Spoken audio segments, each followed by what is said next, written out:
अमीर बड़ू तहार मरद सऊदी रहले तब तो तू खाली रह थकबू। हाँ कहत रे हमार मरद सऊदी रहले माने तो उतर के पैसा कमा के भेजत रे लुटावे खाती। अभी पैसा कहां से आवत होई तेरा बुझात नहीं खे कातना फराउठा बेलत होई है तब जाके आवत होई। ये बुझत रहा कौनो बात ना जातना सऊदी से भेजत हमें अकाउंट नंबर भेज दे भौजी डालत रहिया हमरा में तारा जब जरूरत पड़ी तो हम भेटाएब ना आई धो देलू लब सब डब से नहाई के। वाह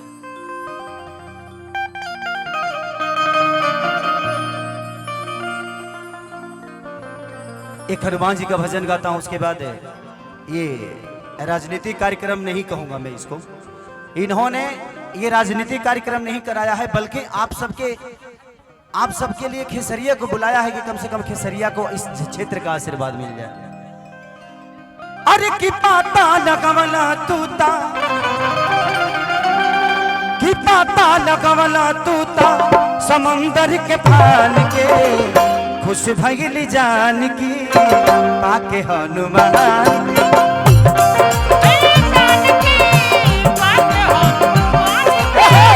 खुश भइल जान की पाके हनुमान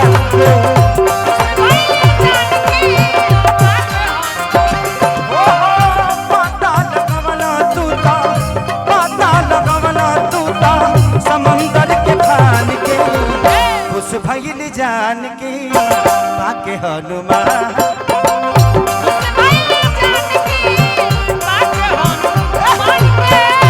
खुश भइल जान की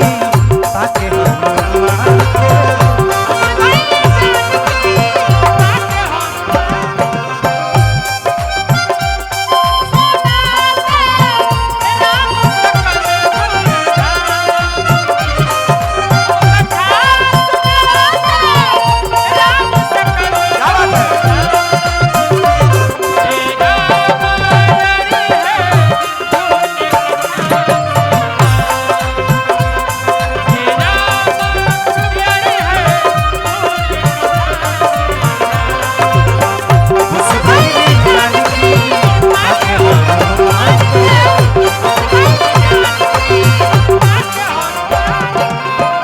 भक्त कहता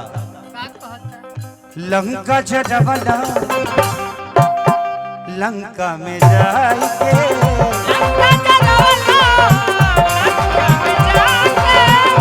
आशा देखवला मुनरी देखाई के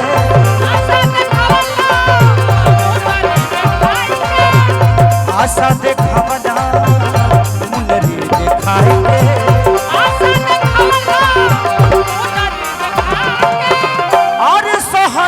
ही पवला हनुमान हो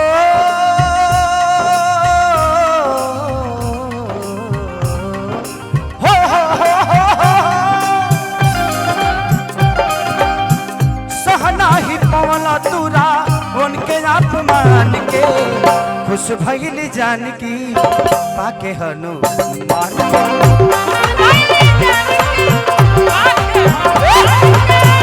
खुश भइल जान की पाके हनुमान के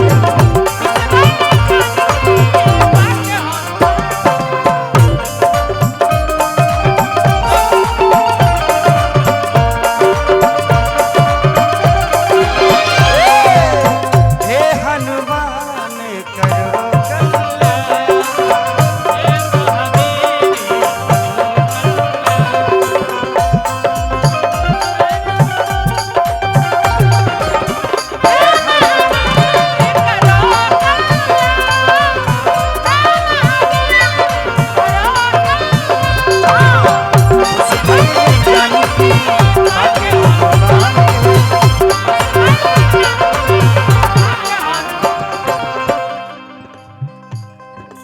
लास्ट में भक्त कहता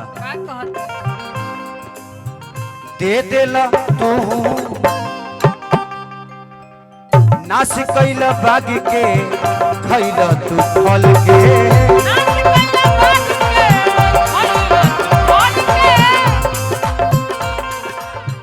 लिख लिखल गाना है जीत हल चल के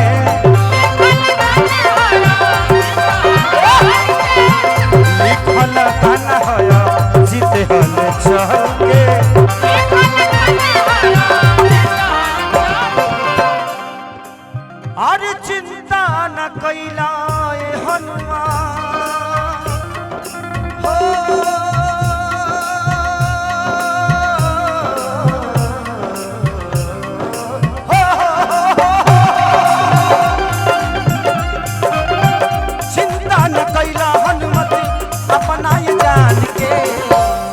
चला तो खुश भइले जान के आगे